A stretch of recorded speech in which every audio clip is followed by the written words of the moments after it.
Never early, never late. He gon' stand by what he claimed. I lived enough life to say I heard your heart, I see your pain. Out in the dark, out in the rain. Feel so alone, feel so afraid. I heard you pray in Jesus' name. it may be midnight or midday. It's never early, never late. He gon' stand by what he claimed. I lived enough life to say help is on the way. Round in the corner, Help is on the way. coming for ya. Help is on the way. Yeah, yeah. I lived enough life to say help is on the way. Sometimes it's days, sometimes it's years. Oh, Some place a lifetime of volunteers. oh, But in the darkness, he's in the cold. Just like the morning, he always shows. he always shows it. Maybe midnight or midday. It's never early, never late. He gon' stand by what he claimed. I lived enough life to say help is on the way. Round in the corner, Help is on the way. coming for ya. Help is on the way. Yeah, yeah. I've lived enough life to say help is on the way.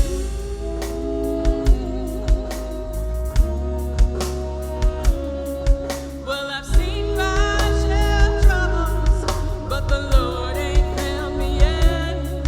So I'm holding on to the promise, y'all, that He's Rolling up the sleeves again. said I've Rolling seen up, my share rolling of up. troubles, but the Rolling Lord up, ain't failed me rolling up. yet.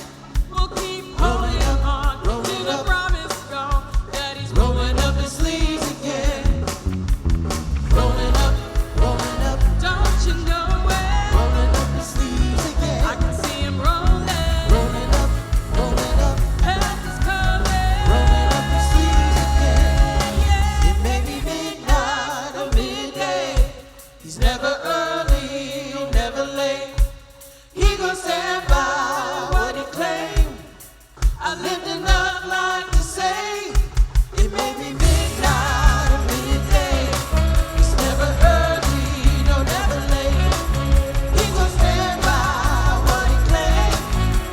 I lived enough life to say it may be midnight or midday.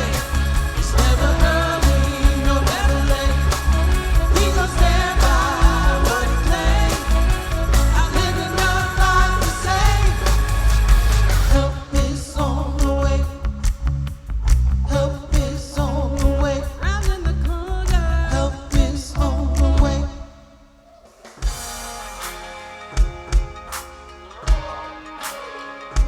Why you ever chose me has always been a mystery. All my life I've been told I belong at the end of the line with all the other not right. All them never get it right. But it turns out they're the ones you were looking for all this time. 'Cause I'm just a nobody trying to tell everybody all about somebody who saved my soul. Ever since you rescued me, you gave my heart a song to sing. I'm living for the world to see, nobody but Jesus. I'm living for the world to see, nobody but Jesus. Well, Moses had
living for the world to see, nobody but Jesus.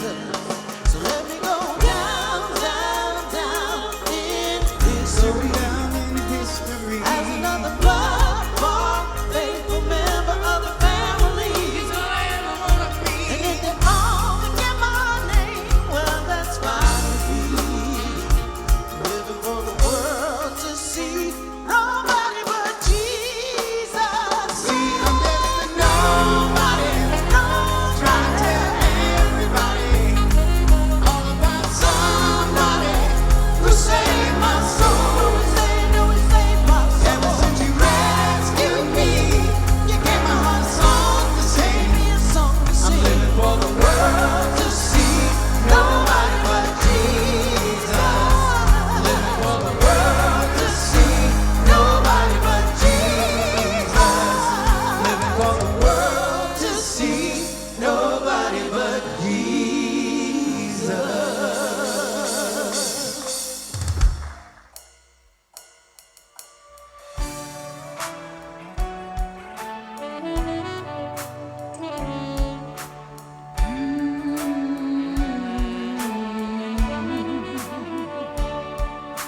Sweeter than the morning, or the sound of the rain, from the mouth of the preacher and the sinner the same. Tender as a whisper, but loud in its refrain. May it hang on my lips for the rest of my days. There is something about the name of Jesus. It sounds like forgiveness, sounds like amazing grace. It beckons my soul to sing forever. There's just something about that name. We prayed over family when we rise and when we sleep. We speak it over sorrow, and the soul is given peace. We sing it in a famine and in prosperity. May we never forget that He's all that we need. There is something about the name of Jesus. It sounds like forgiveness, sounds like amazing grace. It beckons my soul to sing forever. There's just something about that name. There is still no other name. You still have the power to save. You can empty any grave. Forever, Jesus, it's your name. There is still no other name. You still have the power to save. You can empty any grave. Forever, Jesus, it's your name. There is something about the name of Jesus. It sounds like forgiveness, sounds like amazing grace. It beckons my soul to sing forever. There's just something about that name. There is something about that name.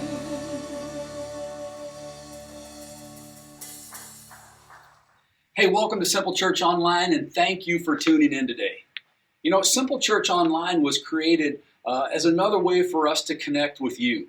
We realize that some of you work on Sunday mornings, therefore attending one of our live in-person services is not even an option. So Simple Church Online it's sort of our gift to you. We also know that there are many people out there and you're looking for a church and If you're honest, you'd rather be able to check it out online than attend a live service, and we get it. We understand. So Simple Church Online is for you. We're also aware that sometimes you wake up on a Sunday morning after a crazy busy week and you just want to sleep in. You want to stay home, and we get it. So guess what? Simple Church Online, it's for you. So today, whatever the reason is that you've tuned in, we want to thank you. We're seriously honored to have you watching, and we want to thank you for your time. Today, we're in part 2 of our new series called Happy Trails. If you remember last week, we talked about how in this crazy thing that we call life, that we all leave a trail. And what's on our trail is determined by the decisions and the choices that we make, by the things we say and by the things we do, and sometimes even by the things we don't say or we don't do. Last week, we encouraged you to just stop and hit pause, to turn around, if you will, and to see what's on your trail, to determine if there are things that you need to stop or you need to start, things that you need to clean up. Why? So that the people who have to navigate your trail don't end up with scars. Today, we're going to just talk about the trails that you and I have had to navigate in our lives, trails that were left by people who we love the most, and people who they were supposed to love us the most. Trails that we didn't choose to navigate, trails that life just dictated that we had to travel, trails that have left scars and pain, and for some of you, horrible, and I mean horrible memories. And maybe for you, one of your trails that you had to navigate was a trail that you encountered as a young child. Perhaps you had a parent or parents who they walked out on you. They left, they abandoned you. And to this very day, every relationship you get into, all you can focus in on is the reality that that person may someday walk out on you. So you strategically built these walls, and you make sure that nobody ever gets close again. And maybe you had a parent that was verbally abusive. They were always cutting you down. All your life you heard things like you were bad and ugly and useless. And to this day, those words, they just ring in your ears. I mean, you fight and you battle not to believe them, but you can't shake them. Some of you, maybe you had a parent that was physically or sexually abusive. A parent who they took something from you. Your innocence, your pride, your self-esteem. And all these years later, you still hurt.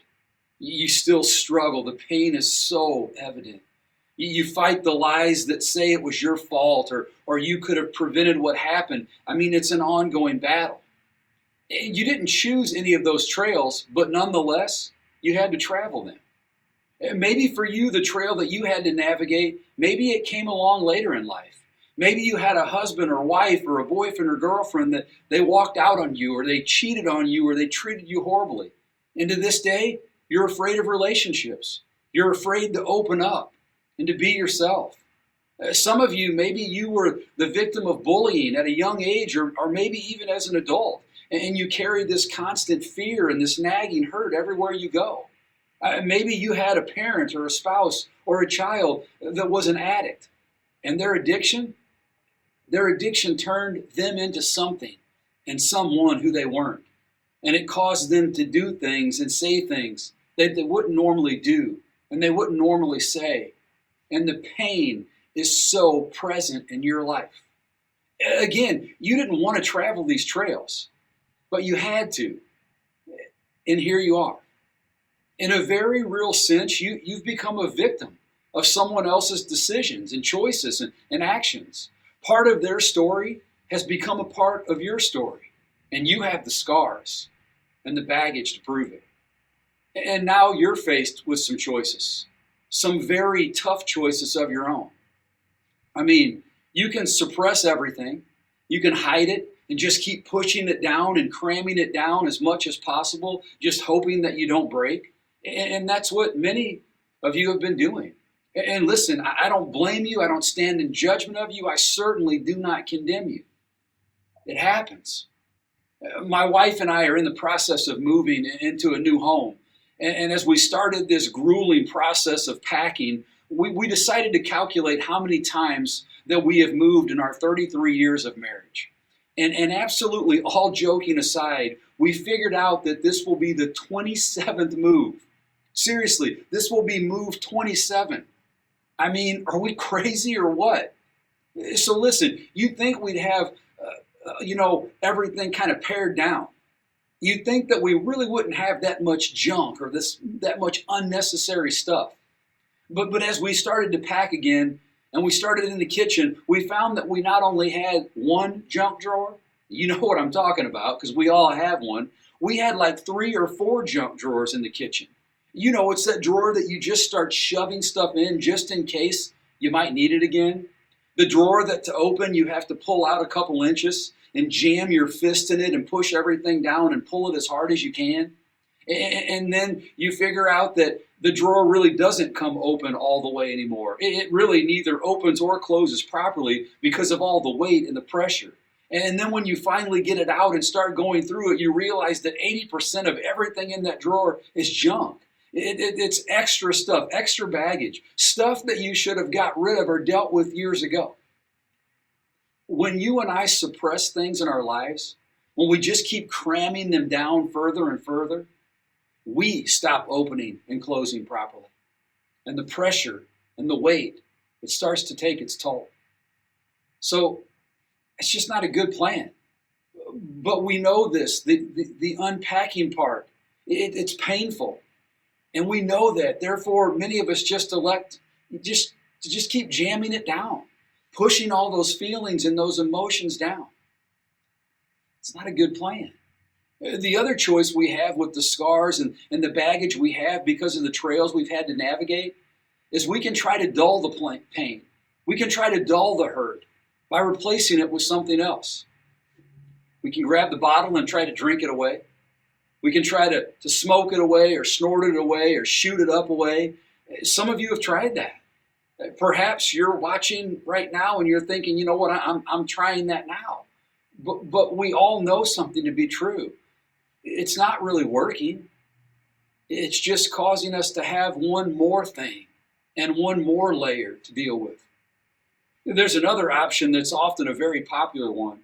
We can just totally ignore the scars. We can totally ignore the pain that we're dealing with because of the trails that we had to navigate.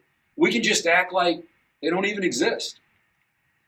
A few years ago, I was mowing the grass with this old mower that I've had for, 15 or 20 years. And it had been on its last leg for a couple summers, and I was kind of nursing it along. This particular day, we had some company coming over. We were trying to get the yard just looking absolutely perfect. And about halfway through the mowing, the mower it went out. And in a fit of anger and rage, I pushed it into our backyard. We have a little wooded area, and I pushed it out into the woods in anger, just shoved it out. And I went to the store and bought a cheap lawnmower, and I finished mowing. And about the time I finished, it started to rain. So the mower that I had pushed out into the wooded area, I thought, you know what, I'm just going to deal with it later. The other day when we were cleaning up outside, since we're moving, we noticed something out in the wooded area. And I walked out and I knew immediately what it was. It was that mower. There it was.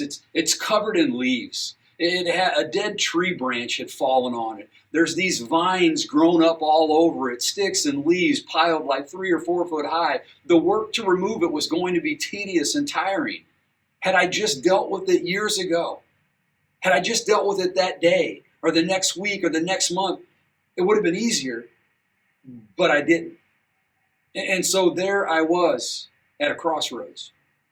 And today, many of you find yourselves at a crossroads that my overgrown lawnmower in the woods does not hold a candle to. Not a candle to what you're facing. You have this pain, this baggage, these scars that are left because of trails that you had to navigate. Trails you didn't choose. Pain that is so real that it makes you sick to your stomach. Hurt that is so deep that the thought of it, it's paralyzing. But the reality is, you're here. So, what are you going to do? I mean, you may not have had a choice or an option before, but you do now. I'll tell you what I hope you won't do. I hope you won't try to do what I always try to do, and that is quietly deal with it by myself, on my own, shutting everybody else out. I hope that you'll reach out, that you'll get some help. I mean, this may sound weird coming from a pastor, but I hope you won't just pray about it. I really do. I hope you won't just pray and ask God to help. I want you to pray and ask God to help. I do, but I don't want you to stop there. I hope you'll reach out and you'll ask other people to help you. I hope you'll find a counselor, a therapist, a support group, a friend, a family member. I hope you'll find somebody else who has dealt with the same thing or something very similar. And I hope you'll open up. That you'll just go through all the layers, man. I understand that this will not be easy. And most likely this journey is going to be long. But listen, the people in your life, the ones that you love the most, they're worth it, aren't they? The people whom one day you will help. The people whom one day you will look at eyeball to eyeball and be able to say, I know what it's like because I was there. They're worth it, right? And I think for me today, most importantly, what I want you to know is you're worth it. Did you hear me? Like, you are worth it. You're worth the journey, as difficult as it may be. To address this thing, to talk about this thing, to begin to heal from this thing, and to begin to move forward. You're worth it. You are. I love what the psalmist wrote in Psalm 139, verse 14. He says this as he's talking to God, I praise you because I am fearfully and wonderfully made. In the New American Standard Translation, it says, I give thanks to you, O God, because I am awesomely made. Listen, from the bottom of my heart, I seriously am so sorry for some of the trails you had to navigate and some of the things that were said and done, the trails that you had no choice but to travel. But I'll tell you what I'm thankful for. I'm thankful for you. I'm thankful that you are made in the image of God, that you are fearfully and wonderfully made. And my hope and my prayer is that you would begin to sense your worth and your value to God Almighty, that you would reach out and you get some assistance, you get some help, you peel through the layers so you can move forward. Because here's the deal, you are worth it. You are. Let me pray for us. God, I pray specifically today for people, they've had to navigate some messed up trails, and they have scars and baggage to prove it. God, I pray that they would not only reach out to you, but give them strength to reach out to somebody. God, somehow, some way today, as they watch and listen, let them know they're worth it. God, let them know how much they mean to you. I pray that they would realize how valuable they are. It's in your name we pray. Amen. Guys, listen. One thing we don't do as a church is try to play something we're not. We're not professional counselors or therapists, but we know professional counselors and therapists. There are plenty in the St. Louis area and the surrounding areas. And I hope and pray that you'll reach out to one of them. If you want assistance finding one, you can email us at the church. Go to our website at simplechurchstl.com and send us an email. It'll say connect with or reach out to Simple Church. Click on that and we'll point you in a direction. Know this, you are worth it. You're worth the fight. You're worth the trouble. You're worth the journey. You are. Don't go it alone. Man, reach out. And listen, I'd love for you to come check us out. We certainly don't know all the answers, and we are not a perfect church or a perfect person, but we're doing our best to love people, all people. And we'd love to see you sometime. We meet every Sunday morning. Come check us out at 10 o'clock. If you'd like to give towards Simple Church, you can go to our website at simplechurchstl.com, hit the donate button. It will walk you through all the steps. Hey, I hope and pray that you'll check us out again next week, and I hope you'll start this journey, a new journey of getting help and getting some healing, because you're worth it. Thank you again for tuning in. God bless. Bombadita, bombadita, bombadita, bombadita, bombadita, bombadita, bombadita, bombadita, Until bombadita, we meet bombadita, again. bombadita, Happy trails to you. bombadita, bombadita, Keep smiling until then.